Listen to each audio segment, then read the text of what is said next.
Today's episode is brought to you by the Potawatomi Sportsbook. It's happening. The Potawatomi Sportsbook is officially open. Bet on all your favorite sports, games, and players using our self-service sports betting kiosk. All bets must be made on site. Visit the Potawatomi Sportsbook website for more information. Bet big, bet bold.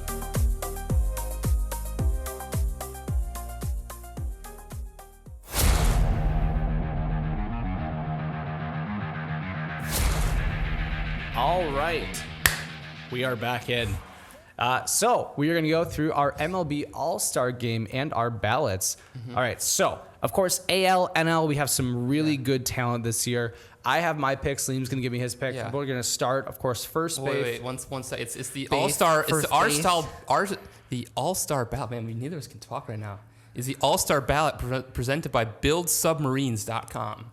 You can't make this up. BuildSubmarines.com. Did they not list? Did they not learn anything from the Titanic wreck? Yeah. I don't even know what BuildSubmarines.com is. Well, we'll click on it later. Yeah, you start. I'm looking up BuildSubmarines.com. Okay, it's part of the U.S. Navy. All right. Let's back out of that. Yeah, we're okay. So we have, of course, first base. I said for the NL, I'm going to take Bryce Harper. I think it's common sense. I think the amount of, his OPS, I think his average. I think that I'm a firm believer that RBIs, average, and OPS are 10 times more important than home runs. RBIs are more important than home runs because they help you win games. Yeah, and that's so true. I'm basically picking on not who can hit the most home runs, but who is the highest average in all categories. And I'm going to lean towards the people that have higher averages in the of course the batting average and the RBIs. So I'm going to take AL, I'm going to take Mountcastle. NL, I'm going to take Harper. I don't think there's any argument on that, at least for me. I would agree. Yeah, I think Harper, he's obviously I think he's the best first baseman in the NL right now. Leads the NL first baseman in OPS, which is, obviously that's the huge tag, on base plus slugging. So that means you're getting on base, you're hitting for power, you're doing a lot of good stuff there. Let's see, first base. I took Mountcastle for the AL because of how consistently he updates. He has 32 RBIs. Yeah, I 11 home runs, that doesn't matter. His OPS is above average. His batting average is above average. I think on the AL side, it's a little thin this year. A lot of guys are underperforming. I would take Josh Naylor. Why would you take Josh Naylor? 50 RBI, versus Mountcastle's 32. But his batting average is significantly lower, and his OPS is significantly lower. He doesn't strike out a lot. He's a really good all-around hitter. I think Naylor. Yeah, Naylor. Only 26 strikeouts on the year, which is really good. Not bad. Mountcastle only has 17, so he's also really good at avoiding those strikeouts. I just think, Naylor's 50 RBI to 32. I think that does it for me.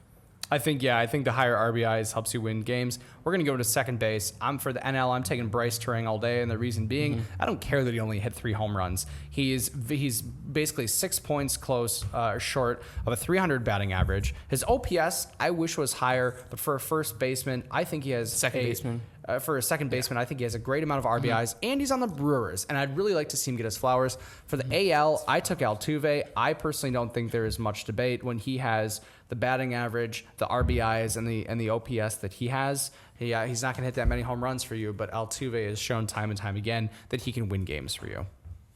Yeah, I think in the NL, I would have to go to Ketel Marte. I just think, Turang's really good base stealer, really good defensively. Ketel Marte's better. Gets on base. He's better. Marte's better all-around player. Bryce Turang is better at getting on base. Yeah. I think than Marte is. Marte has more power. Marte hits for power. He hits for average too. He's 282, 859 OPS. Which just in terms of production from second base, he's the best second baseman in the league right now. The NL side, the AL side. Give me Marcus Semien. Another really good all-around player. I think he's a really good defender too. His defensive wins above replacement 1.3. So all of his offensive stats are solid. 11 homers, 37 RBI, 755 OPS. But he's 11th in wins above replacement right now in all of baseball. So I would have to take Semien. I love that. So we're going to get into third base. For the NL, I'm going to take Ryan McMahon. I think he's consistently great. I think that his OPS is above average. I think that his batting average is above average. For the AL, in my mind, is the easiest choice on this entire list. Jose Ramirez. Have to agree, yeah. RBIs win games. He has a very high average, a very high OPS. Home runs don't matter as much as people would like them to. They don't matter. If you can hit 50 home runs, but you strike out 50 times, then that's a problem. So I think that Jose Ramirez for me is a walk-in. He has 63 RBIs. Yeah. I mean, I think Ramirez. Where does he? I'm going to see where he stands on the RBI league. He might be the leader. He's second. He's tied for the league lead in RBIs with Aaron Judge at 62. I mean, no one else has more than 55. I mean, Ramirez, that's an easy choice. I think it's a little tougher in the NL. There's a lot of good guys. I mean, I think McMahon, he definitely benefits from playing at Coors Field. Indeed. Muncy's been solid. Alec Boehm has been solid. Really been an improved defender. Yeah, he had a couple years there where he was kind of getting down. He had the yips. He couldn't throw the ball to first base. Yeah. Man, I'd have to go. I'm a little biased, but Joey Ortiz. I mean, he's the best OPS among all these NL third basemen. Really good defender, hitting a lot of doubles. Only 5 homers, but I mean. Why would you take him over McMahon when McMahon has higher home runs? Of course, I know that doesn't matter as much, but he has much higher RBIs. I think RBIs are kind of a product of luck. I mean, guys have to be on base for you to hit RBIs. So a lot of times, I mean, if you're getting a lot of hits, but if the guys aren't on base ahead of you, there's not much that you can do, I also want to add a note that part of my reason for choosing Bryce Terang as a second base NL All-Star is because of his defense. I think a lot can be said about his defensive production. I think that he is very, very good defensively, and people forget that. Yeah, I think a lot of times we just look at the counting stats, and there's much more to the game.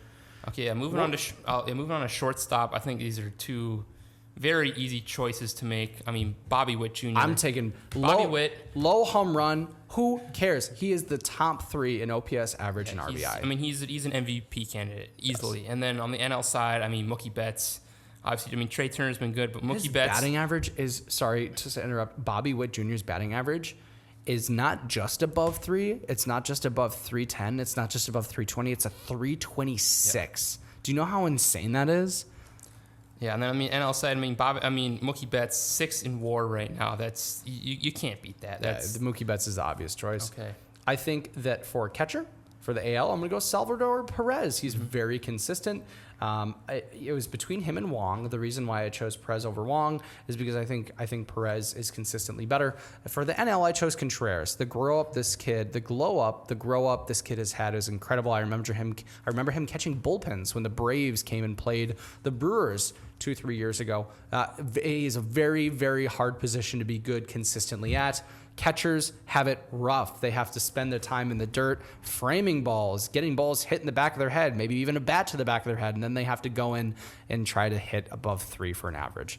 I think that for me, the easy choice is Contreras. Yeah, I think I agree with you on the NL side. I mean, I think William Contreras is. Yeah. I mean, just his ability, he's so clutch, getting all those hits with guys on base with 2 outs. He has just sub of 50 RBIs. Yeah, I think AL side, I'll have to disagree with you a little bit. I got to go Adley Rutschman. I think he's not just one of the best all-around catchers, one of the best all-around players in the game. He hits from average and power from both sides of the plate. Wow. I think, he's a switch hitter. He's a switch hitter. Wow. I think he's a little bit better. Like me. Defensively than Salvador Perez, even though Perez is good. And then I think he's a better base runner too. He's still young and quick. Adley Rutschman's, I think he's one of the best all-around catchers in the game, if not the best. Here's a question for you. Does that website you're looking at, the Baseball Reference website, does it have anything, is there any statistic for catchers framing? That one, so I can do that one. Do you want to start with your...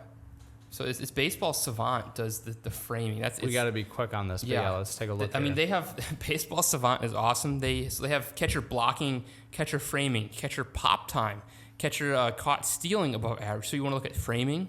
Sure. Yeah, Contreras he's been down this year. He was really good last year, and he's dropped. Right now, a top framer, Jose Trevino with the Yankees, followed by Cal Raleigh of the Mariners, and Elias Diaz of the Rockies, Patrick Bailey of the Giants. Wow. Awesome.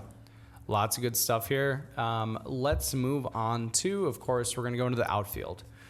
For me, I'm going to choose for the AL. I think the first 2 are easy. Yeah. Aaron Judge and Juan Soto. I don't think there's any. That's insane. Mm-hmm. And then I'm going to choose Steven Kwan. Mm-hmm. I think Steven Kwan's OPS is insane.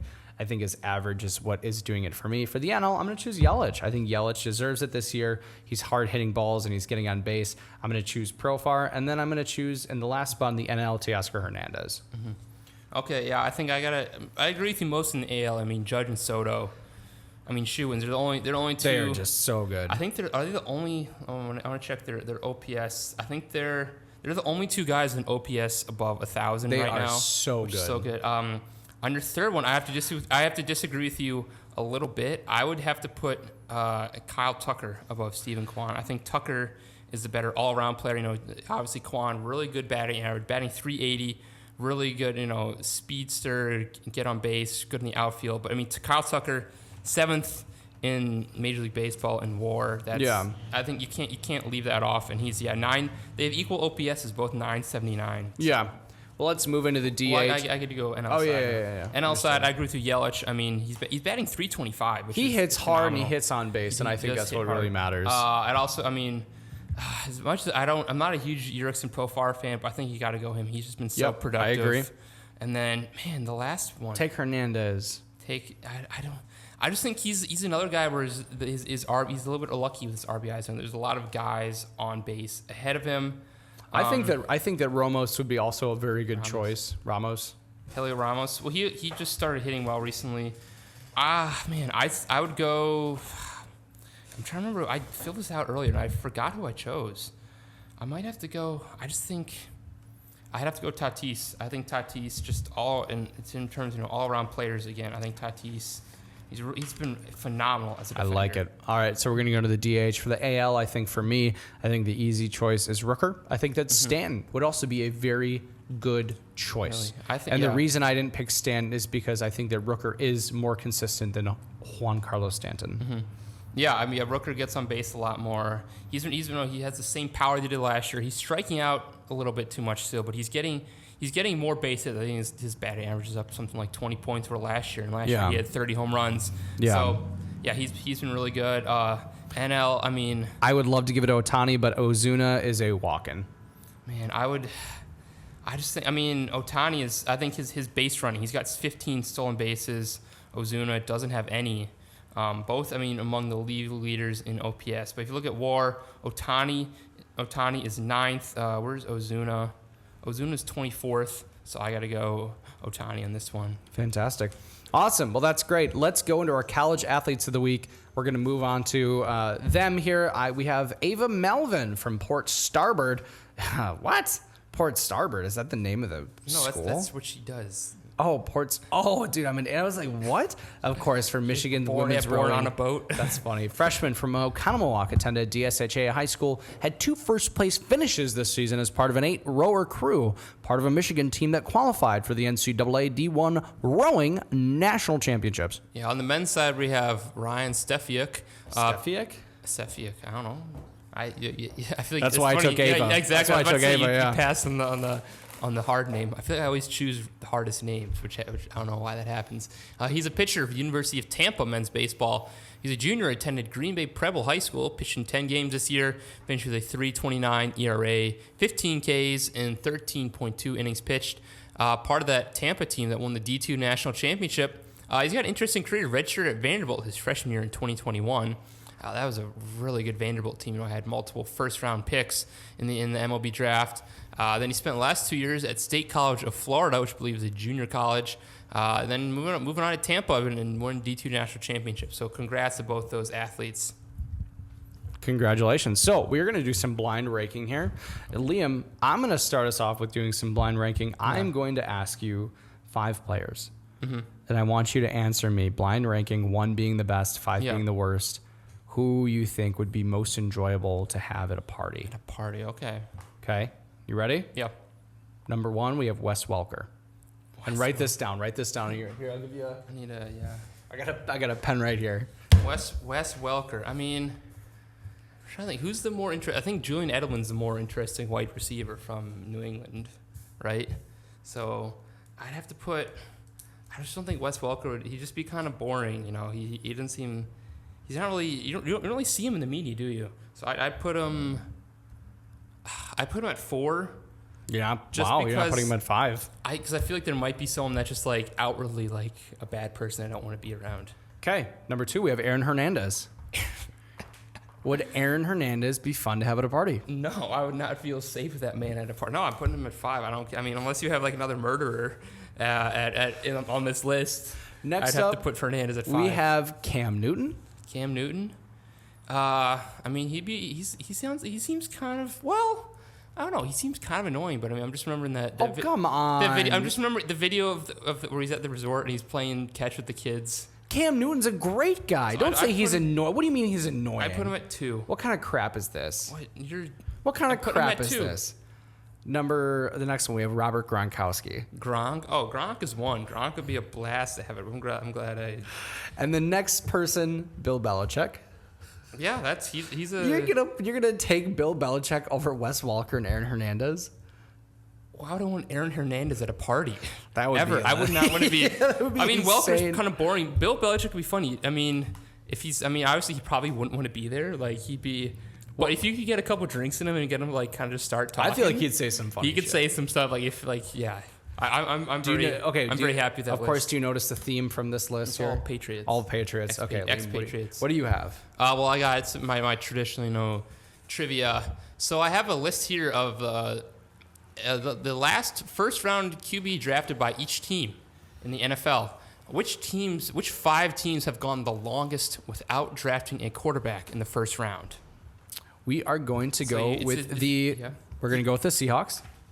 The Seahawks, yes, they've gone the third longest in 1993. Do you know who they? I bet you don't know who they selected, but this would be tough. 1990. Do I know who this person is? Probably not. Okay, Rick Meyer. No idea. Yeah.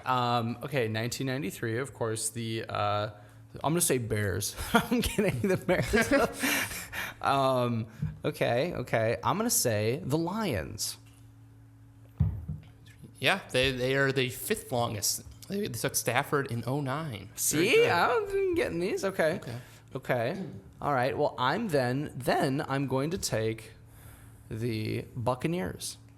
No, they're 1, 2, 3, 4, 5, Freeman? 6, 7th longest. James Winston. 2015. Okay. I'm gonna take the Saints. The Saints, they've gone the longest. Do you know who they? 1971. 1971. Yeah. Would I know who this person is? Yeah. They have they had sons that played in the NFL. I know. It's funny. It's because I know who this person is because I remember watching a YouTube video about it.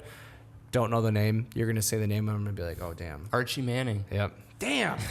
Damn. Okay, 2 more teams. I can't believe I'm actually doing this well with this. Okay, so I have 2 more teams and 2 incorrect guesses. So I have Seahawks, Lions, and Saints. You already in the Bucks was incorrect. I want to say Bears. Or not Bears, or Vikings. When's the last time the Vikings drafted somebody? Vikings? They took McCarthy this year. Oh, I forgot about McCarthy. Oh, I forgot about McCarthy. Okay. Down to one more strike.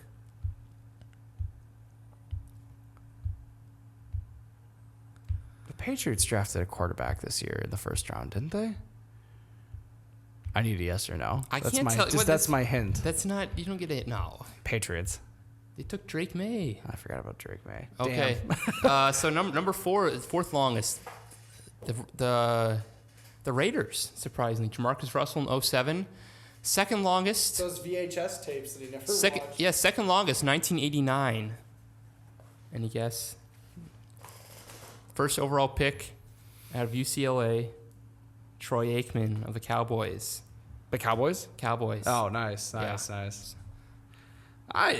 Okay, we have time for one more. Give me a one more blind, each. Blind ranking. Give me a blind. We gotta do blind ranking. I have more. I have a bunch of I would ones say like that. just think of something and just think I really don't know. But just try it. Just try it. I'm let's not do the fight thing again. Let's do the fight thing again. I have a bunch of good okay, so fine. trivia Ask questions. Me. Fine. Okay. Trying to ask good you NFL. some. I know.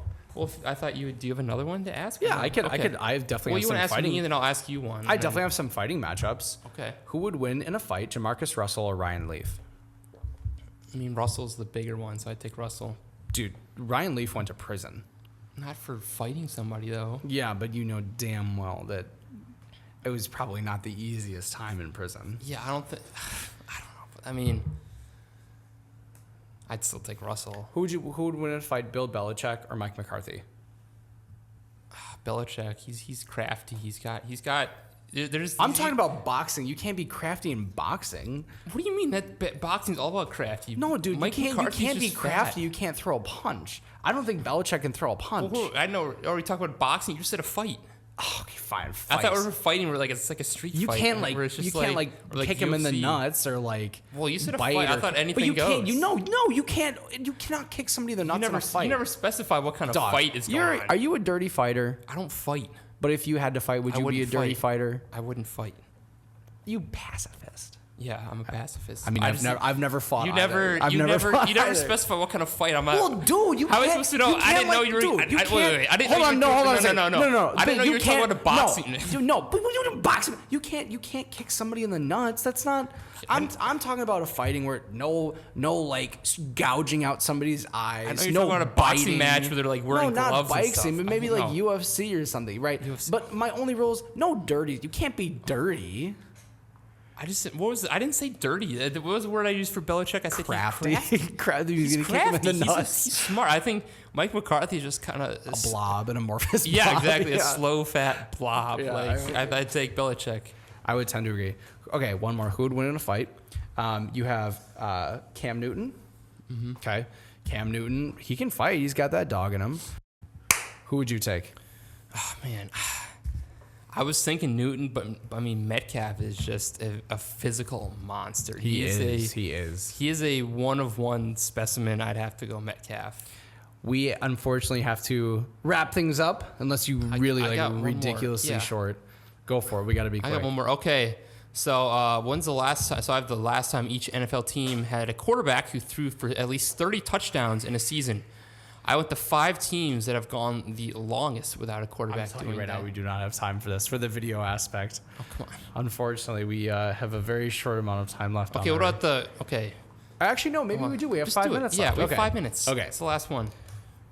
Okay, so ask the question again. So, which NFL teams have gone the longest without a quarterback throwing for at least 30 touchdowns? I know the 5 teams gone the longest without a quarterback that has thrown for 30 touchdowns in a season. Bears, I believe that is correct. I think they've never had a quarterback throw for 30 touchdowns, which is a bit surprising. Makes you think in the Cutler years. Jets had one in 2015. Doesn't say who it is. I believe. Who do they have in 2015? Fitzpatrick. Was it? Yeah. Are you sure? Pretty sure. Okay, I'll look it up. But Jets are not, unfortunately. I honestly don't know. Falcons? No, Matt Ryan had a great year. Yeah, Matt Ryan's had some good years. Yeah, it's not the Falcons. I don't want to say Browns. I feel like Mayfield definitely threw 30 touchdowns. Mayfield or the Browns? Browns is correct since 1980. Damn, I think Mayfield got close, but I don't think he ever quite. I got to go with the Cardinals. It was Fitzpatrick in 2015. See, I know my quarterbacks. I got to go with the Cardinals. Close, but no, 2015. I believe Carson Palmer. Okay, that's 2 incorrect guesses, so you need... one more. Yeah, three teams still got to get. I give up. So I'll give you the years: 1967, 1994, and 2014. 1967. It's the year the Packers won against the Chiefs. Been since then that this team has had a quarterback throw for 30 touchdowns in a season. Raiders? Nope, it is not the Raiders. We're the Raiders. I think Derek Carr in 2015. Just tell me, dude. Okay, Commanders in 67. The Dolphins in 94. I was going to say Dolphins, but I'm like, there's no way. I was like, dude, there's no way Tua has not thrown under somehow 30. He has. Let's see. What's the most he's gotten in a season? Tua has 29 this year. Yeah, just under. And the Broncos, 2014. Nice. That's tough. Nice. Yep. Awesome. Well, good. There's some great trivia. Thank you so much. Yep. thank you so much for joining us. We're going to have a video aspect to this issue. That's why we're trying to get out the kinks out. And we're not trying to rush, but we're trying to make sure it can sync up with the memory card we have on the video. So very short. Thank you so much for joining us. Of course, it's always a pleasure. We will see you guys next week. We didn't talk about the NBA Finals, did we? We totally forgot about that. It's not been a good final. There's not much to talk about. Well, have the Mavericks won any game? 3-0. 3-0, geez. It's not been that good.